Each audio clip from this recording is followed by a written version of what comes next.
Hey, this is Coach Deanna back with another episode of the Winning Element podcast, The Athlete's Journey. Today, we're on the journey with Danielle Ellis. She's a sitting volleyball player for Team Canada, and she's also a two-time Paralympian. This episode was awesome. We had a ton of laughs, had a lot of fun. We get into Danielle's story, the history of sitting volleyball, and the value of the mental game. And as always, we'll be digging into the strategies, the techniques, and the tools that she used along the way. So get ready for a great story and a lot of nuggets of wisdom. This podcast is brought to you by The Winning Element. We are getting ready to launch our ultimate athlete development program. It's my best-selling book, The Winning Element, An Athlete's Guide to Maximizing Mental and Physical Performance, and the 365-day Dynamic Planner. Now, regardless of the level of athlete you are or the level that you competed at, this program is going to be a game changer for you. You're going to learn hundreds of strategies to elevate your game, and it's also going to give you the tool to help you organize and optimize your days. Now, I wish that I had this information and this tool while I was growing up and even while I was in college. Now, this comprehensive athlete development program is perfect for individual athletes and for teams. And listeners and fans of this podcast will receive 10% off the Gold Edition. So be amongst the first to own this and pre-order now. Products will be shipped out for the 12/12 launch. This episode is also brought to you by Onnit. Onnit is a total human optimization company, and I love Onnit, and I've been using their products for many years. And one of my favorite products is the emulsified MCT oils. You can use these in your smoothie, in your coffee, or in your tea, or you can just take them straight up. Now, MCTs are a great source of healthy fats, and they are like brain food, straight up brain food. Now, MCTs are one of the fastest and the cleanest source of fuel for your body and for your brain, and it's hands down one of the best ways to power up your performance and kickstart a new nutrition program. So make sure that you go check out what Onnit has to offer, and be sure to follow the link in the show notes so you can go check them out. As always, you can access show notes, the special offer for the Gold Edition, and our product highlight for this episode at www.bethewinningelement.com/podcast003. So enjoy this episode with Danielle Ellis. Let's go. Please welcome to the Winning Element outside hitter for Team Canada's sitting volleyball team and two-time Paralympian, Danielle Ellis. Danielle, we're finally doing it. We are doing it. I think we started talking about a year and a half, maybe 2 years ago. And do you remember how we met? Through Instagram, I believe. Yeah, I noticed your Winning Element page, and I was like, yeah, this girl's pretty great. So I started following you, and then all of a sudden you followed me back, and that was kind of neat. And yeah, I remember the day that it happened, because I was going to work out and I saw that Danielle, I was like, that name sounds familiar. I wonder who that is. And I clicked on it, and because I saw volleyball, and I'm in the volleyball world. So I saw it and I got excited. I was like, I wonder who this is. And I checked it out, and then I was like binge scrolling through your stuff, and I was like, this girl is awesome. I need to connect with her. I need to know her story. I need to interview her. She looks awesome. I want to be her friend. So that's how we started off. And I think now we're 2 years later, a year and a half later, and a lot has really happened. And, on the Winning Element podcast, we explore and share athletes' unique journeys. And I believe that stories are powerful. And, I know that your story is going to be incredibly impactful and ignite passion and inspire action in our listeners. And, over the last 2 years, I've gotten to hear pieces of your story. And there's been some times where I've told you, don't tell me yet. I want to be surprised. I want it to be, an authentic reaction when I hear it on this interview. So we finally get to do it. And, before jumping into your athlete journey, I would love for you to talk about sitting volleyball. I don't think a lot of people have had the opportunity to watch a sitting volleyball match or really know that it existed. And, I know that when we first started talking, we both come from a volleyball background, but sitting was something that was completely foreign to me. So, I'm assuming that people will appreciate a brief breakdown of what sitting volleyball really is. Yeah, I mean, it was pretty foreign to me when I first started as well. The first games were in 1980 in Arnhem, the first Paralympic Games.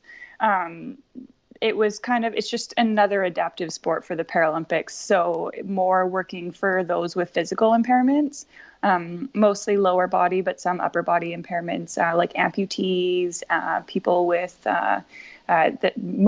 mobile impairments and that sort of thing, to be able to, people that can't necessarily jump and run as fast as somebody.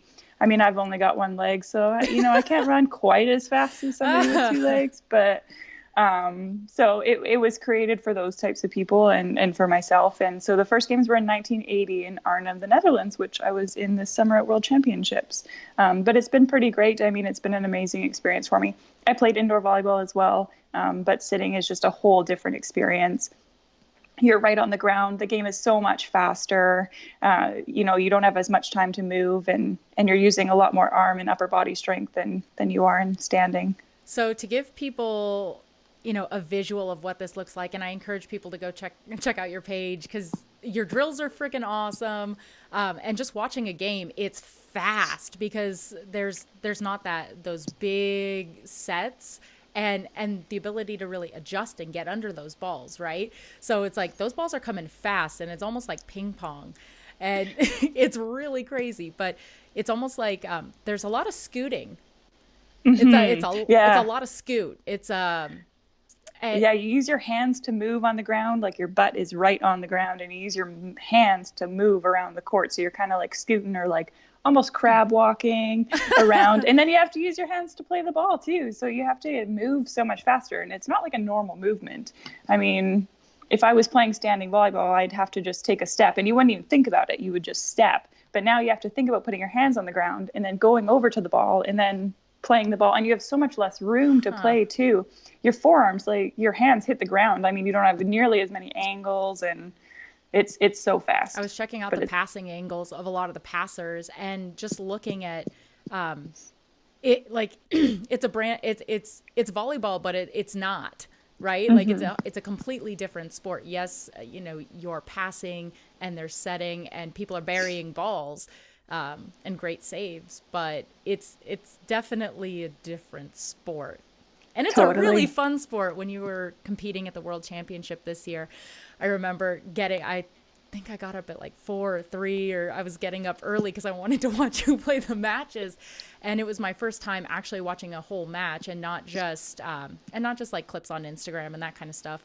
But it was a really incredible sport, and it's fast and it's competitive, and it's a really, really cool sport. So with that sport, to be classified as a Paralympian, you went through a couple of those classifications. For you, what does that look like for you? Is it something that was acquired? Were you born with it? Do you want to go into your story? I was born with it. There's lots of different classifications for, like, in the Paralympics in and of itself, anything from visually impaired to people with cerebral palsy and other neurological disorders, or amputees like me. So sitting volleyball is more for the physical impairments. So I was amputated. I have below-knee amputation on my right leg. I was amputated at 2 months old. So I was diagnosed with cancer at 2 weeks. So wow. Yeah, and then I was in and out of the hospital for about 1.5 years.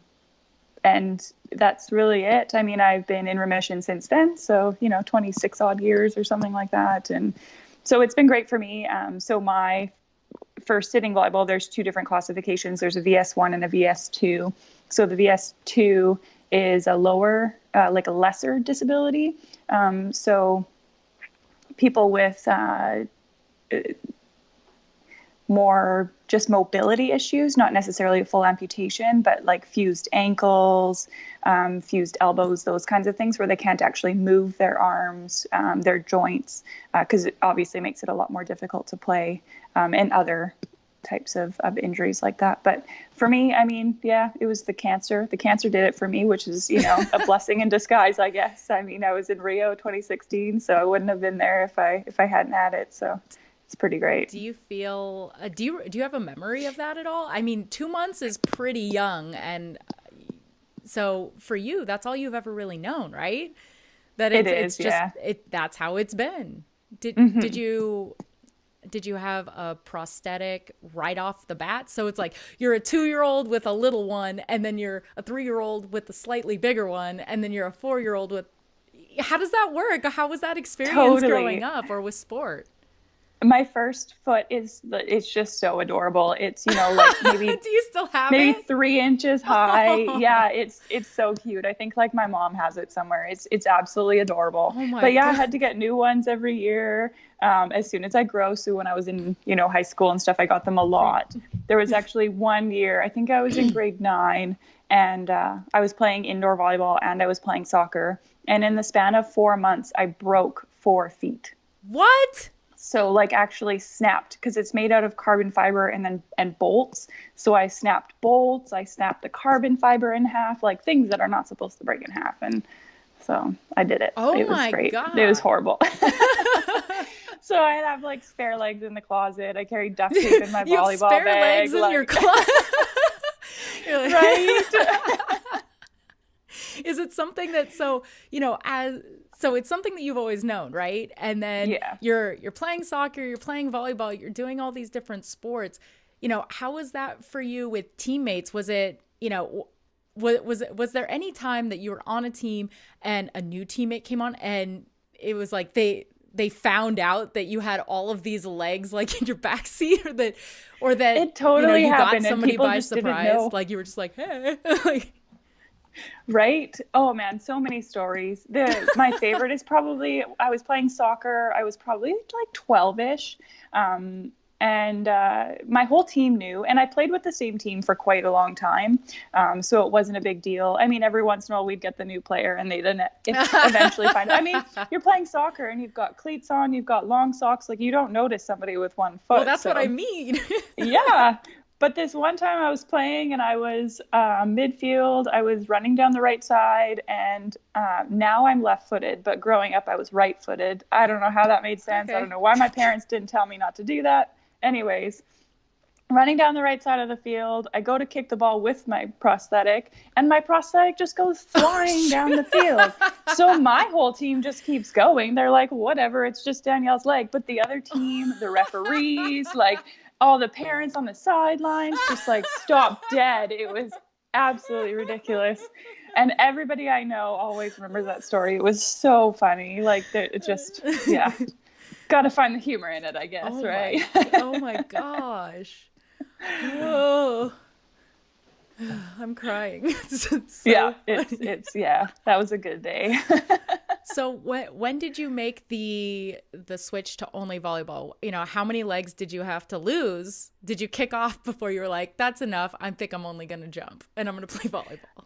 Right. No, I played all the way through high school. So till I was, I guess, 17. And then I switched to just sitting volleyball for the most part. But I played both all through high school, and and I broke many a feet. And was there a time that your parents were like, all right, listen, Danielle, you're going too hard, you're breaking too many limbs? Like, I'm sure there were those conversations. I'm sure I was just that teenager that just ignored what they were saying and just said, like, give me a new foot. I'm playing. Give me a new leg. I gotta go. I got practice. Come on. So I kept duct tape in my volleyball bag for the longest time because I just like the ankle would snap off or something. Oh my and gosh. so we just tape around it until the end of practice and then go get it fixed after that. But yeah, it was a good time. Wow. I've had in my athletic career, I've had 16 sprained ankles. Goodness. 16. Yeah.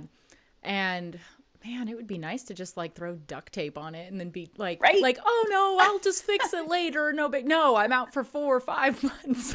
Or how, depending on the sprain, like duct tape, that would have been great. I'm thinking about, like the ankle would just snap off and, I just put duct tape on it and then go right back.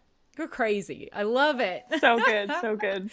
So you played in high school. What was, what happened after that? Well, I was I think it was when I was 16. I was at a volleyball camp actually in BC here. And I was somebody from the USA Paralympic team saw me playing beach. We were outside and noticed me. So he went over and talked to me. And then I was put into contact with the Canadian team. And so Canada was that was in 2007. So Canada was just putting together a team. They had just started the men's team and they were hoping to get the women's team going by the year after. Wow. So I was put in contact with them. Yeah. And then there was some drop-in at one of the rehab centers here in Vancouver. So I went and did that. And I mean, I had like a pretty sore butt after the first day, I gotta say, but I went back every week and yeah, just kept playing. And then the team started in the early spring, late winter of 2008, just in the beginning of the year. And then we went down to Oklahoma and the US of A lovely ladies taught us how to play. Wow. So I think that's really interesting, right? So Canada said, hey, we want to start this team. And then United States, who had already had a team, do you know how long they had? They had been playing for I think it was about a decade when we came in. So were pretty fortified by then. Wow. So they were just, did the, hey, we're going to help you build a team. Yeah. That's so cool. Yeah. So, and even now they're pretty great. We go down there for friendlies every year and it's been great learning from them every year. So one day we're going to beat them. But when the student becomes the master. Right. It'll happen. Can't. We're putting it out there. It's definitely going to happen. Wow. So you go, you train, you guys are putting this team together. How many of the original members are still with the team now? I think just the three of us. Yeah. So there's 2 girls from Alberta and then myself. Yeah. So, and that we started, 10 years ago, I can't believe. Wow. Mm-hmm. So you go down, you guys figure out how to play, you start training, you start optimizing. At that time, were you also working a job? Were you a student? Were you full time? What did that really look like for you at first? I was still in high school. So I was in grade 12. So I guess, just the last semester of my grade 12 year. So, and my school was really awesome. We had an elite athlete program. So I only had to go to 3 courses a day. And then I had 2 study blocks. So it worked out really well. And I got my phys ed credits just through playing on the national team, obviously. So it was pretty good. Like they worked, around my schedule and that kind of thing, because it was a lot of weekends away. And that year we did a lot of traveling. We were in Oklahoma and we went to Montreal. And then we did a training camp in Alberta. So it was kind of a weekend or 2 a month that I was gone and usually missed the Friday of school and that kind of thing. So, but teachers were great. And so we just kind of worked it out. And then from there, I graduated and I eventually started doing university online. So that was kind of the best thing for me. So I started that, which I found was a lot easier for me to be able to travel, and I could travel and study at the same time. And our travel schedule was a lot bigger then. And so it was pretty good. What were you studying? I was studying, I started my bachelor's in biology. Ooh, that's rough.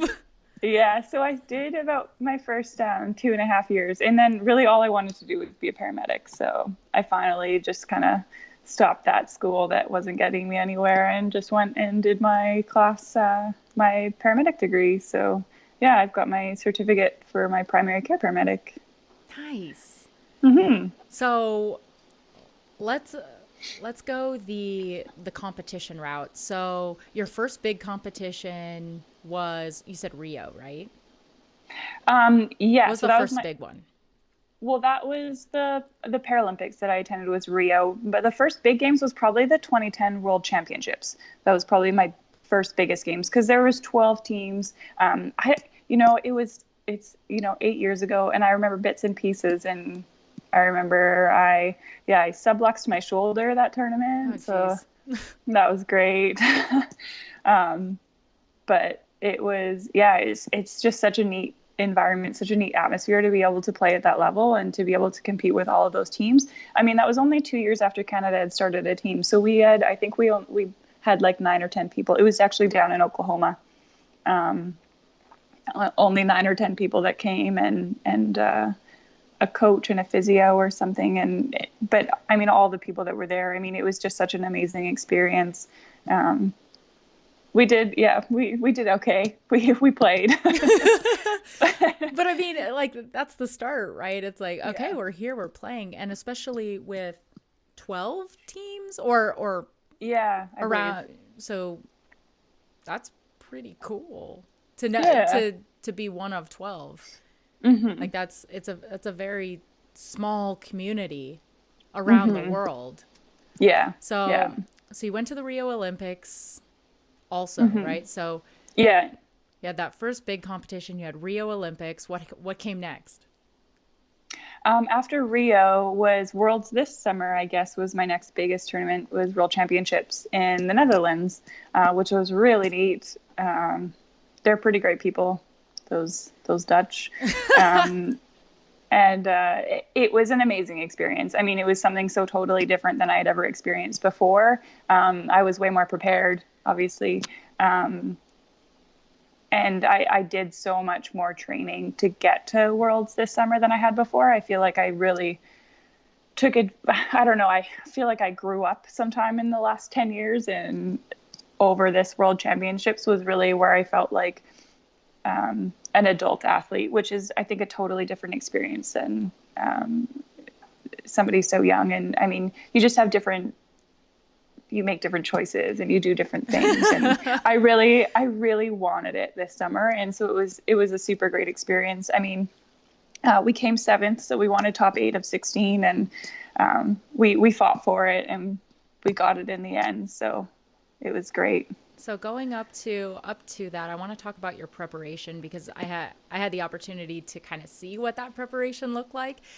And, you know, one of the things that I love about you is that you continue to push yourself outside your comfort zone. And even when there's been resistance, which has mostly been the internal resistance or the apprehension or the discomfort, you know, you still go all out and you commit 100%. And like you were saying with, you know, feeling like an adult athlete, you know, because you started so young on the national team, you know, and having a couple of seasons under your belt and a couple of big competitions under your belt, and then really going all out for this last World Championship. I would love for you to, you know, talk about some of those new additions, like which piece came first, you know, what's been your favorite so far, and what has been the biggest game changer for you this year? Because I know that preparation has been a huge part of your success and your ability to level up.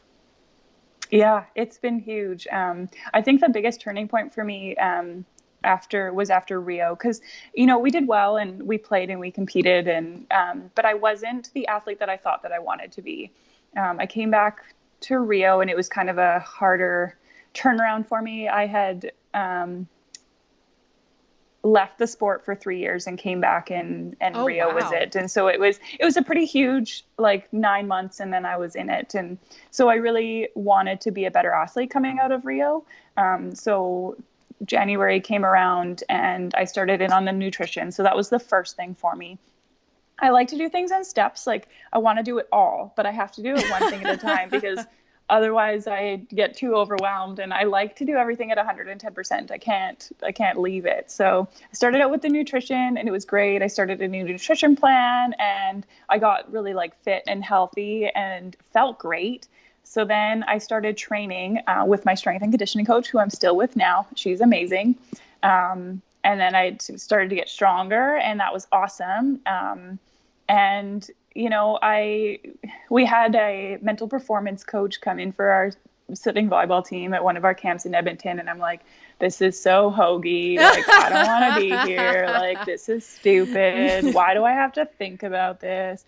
And then, like, a couple months later, I'm like, you know what? This is probably the one part of me as an athlete that I don't have, obviously, because I don't want to have it. And so I'm like, you know what? I think this is probably what's holding me back from being the athlete that I can be. And around the same time is when I met you. So it was like, this is just, like, perfect. It was obviously meant to be. So it was you who pushed me to start journaling. So that was the first thing that I did, was started journaling every day, about 5 to 10 minutes. I'm like, I'll take it slow. I don't really want to get into this whole wishy-washy mental performance thing. Like, and but then I totally bought in. We went through journaling. We did a couple sessions, and started in the visualization. So that was like a big one for me to overcome and pursue, because I was, I'm not somebody who can just sit there and think about things and not do. Like, I'm definitely a doer. But I did it, and I sat and I visualized, and I could tell that it was making a huge difference. And then the meditation came, and that was just, that was probably a game changer for me. And I still meditate every day, whether it's for volleyball meditation or just like personal needing to wind down, or meditating at night to go to sleep. Like, if you're going to do anything in life, start meditating, because it's like, it totally changes your life, like 100%. So going into world championships, I had started all of that, and I kept going, and I pushed so hard. We were in Edmonton for about 6 weeks before we went to Worlds, and journaled every day, and it made such a difference. Like, I felt like I finally let myself in. I don't know if that makes sense. I felt like in Rio, I was kind of on the outside of myself, and I wasn't really, like, I didn't want to feel things. I didn't want that like hurt from competing before and losing. When you lose, like, it's a really crappy feeling. Yeah. But to be able to feel the win, you have to be able to feel the loss too. So I really let myself feel, and it was just a totally unbelievable experience. Winning our last match, I don't think I've had feelings like that in a long time. And it, like, nothing. I couldn't have done it without you really have to dig deep and think internally and figure out where you want to be and what you want to do. And I did, and it was quite neat. That's really cool. I think that sometimes we forget to connect with ourselves, whether it's, our environment, what we had, like the people we have around us, the things that we have to get done, and it's a constant, like, being connected to yourself, not being connected to yourself, being connected with yourself, not being connected with yourself. And I think that, for me growing up with, I was, and I still am, a very competitive person. And I had to learn how to turn it on like a light, like, I'm a light switch. Like, I just leave it in the off position because it's safe. It's safe there. It's safe because then I don't have to be a jerk if I lose, or I don't have to feel what it feels like. But there's nothing like being in that light switch where you could win, you could lose, and it's just this all, like, it just completely takes over your entire body, your entire mind. You're connected to what you're doing. You're connected to the people around you, and, time slows down and things get crazy. And it's one of those feelings that is like nothing else, like being a human, nothing else. And I think that, I've seen you continue to post about, and we've obviously had conversations and continue to post about, being connected to yourself and, being apprehensive about doing it. But seeing you really settle in has been a gift, and has also been a motivator for me to do more too on my side. I'm like, man, I got to catch up to Danielle. She's doing really good stuff. Oh, she's so connected right now. I want to be as connected as Danielle. So I started float tanking. So that's such a good feeling. It's so cool. It really is. And to see that kind of play out in your world championship, right? To see, all of the nutrition, getting strong, the strength and conditioning, all coming together, all the mental performance stuff that you didn't want to do, but that you did do anyway. And then you finally loved it. And then being 100% in the moment with your team and being able to celebrate those wins, I think is such a cool experience. And, so with that, what's next for you? What's the next big goal? What's the next milestone? What are you doing next? I know that you're training, and I know you just got done with a really cool vacation. So what's next for you? Our big next tournament will be, is Lima, our Pan American Championship, which is next August, but we'll have a zonal qualifier before then, which will be sometime in the spring. We don't know where yet, but, sometime in the spring. qualifier. I think there's about 6 teams. Hopefully in Southern California, so it's nice and easy for me to go. A girl can dream. Right? Yeah, you can keep dreaming. If it's close to me, you know that I have your back 100%. I think one day I looked at like the Netherlands states, and I looked and I was like, can you make that happen? And I was like, no, you can't make this one happen. But just know that you have my support, you have the company's support, everybody's, and especially the listeners who are going to hear this, I think everybody's going to be really pulling for you. And, I do have a question about Team Canada. Are you guys the youngest, or has there been youngest in terms of establishment? Are you guys the youngest, or is there teams that have formed recently? We're no longer the youngest. We were for quite a long time on the world stage, but there have been quite a few teams. We saw quite a few teams in world championships. Rwanda was quite a new team. Oh, wow. And I know South America has quite a few new teams that are bringing up. I mean, our Pan American Games are down in Peru next summer. So I think there's quite a few teams that really want to get started and get out there and do that. But yeah, so we're not really the newest. I mean, we've been playing for a decade now, so it's pretty good. Sitting volleyball's been out there since 1980. The women's only joined the Paralympics in 2008, I believe. I'm 90% sure. Was the first Paralympic Games in Beijing, I think. Wow. So it hasn't really been out there for the women for a long time, unfortunately, but we're there now. So. Well, it sounds like you guys are really settling in, and having a leader like yourself on the team to be doing the hard internal work, showing up and being a part of the team. I think that's incredibly inspiring. I love what you're doing. I love your story. I'm just so excited to see how you grow, the changes that you make, more of the strategies that you're continuing to push forward. I think that you're an incredible role model for other athletes, whether they have a physical impairment or not. And I encourage people to go follow you. So, where can people connect with you? How can people see more about your story? How can people see what you're doing? I have an Instagram account, a public Instagram account. It's just my name, Danielle Ellis, .3.sittingvb. So and those will be give me a follow. Absolutely. Is there does Team Canada have an Instagram, or is that just okay. Our women's team does. It's Canada W Sitting Volleyball. Okay, I believe. I'll include that as well because I think that'll be cool for them. Yeah, it's really neat, and they post things about everything all the time, and it's pretty good. Nice. Well, before we follow our story. Well, before we wrap up, is there anything that you'd like to add for today? I don't think so. I mean, this has been an amazing experience, and I really hope that sitting volleyball gets out there more. It's not really a very well-known sport yet, especially in Canada. More so in the U.S., but in Canada, it's not yet really widely known. So anybody that wants to come out and try it, and shoot any of us a message, and we'll be there. That's awesome. Well, I hope that you, the listeners, enjoyed Danielle's journey, and that you'll continue listening and become inspired by the stories and empowered by the strategies shared so that you can level up, unlock your true potential, and enjoy your journey.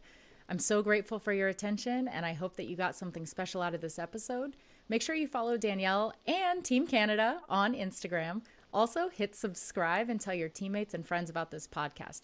You can join us on the journey at www.betheWinningElement.com. Until next time, train with purpose, play with passion, and seize the day every day.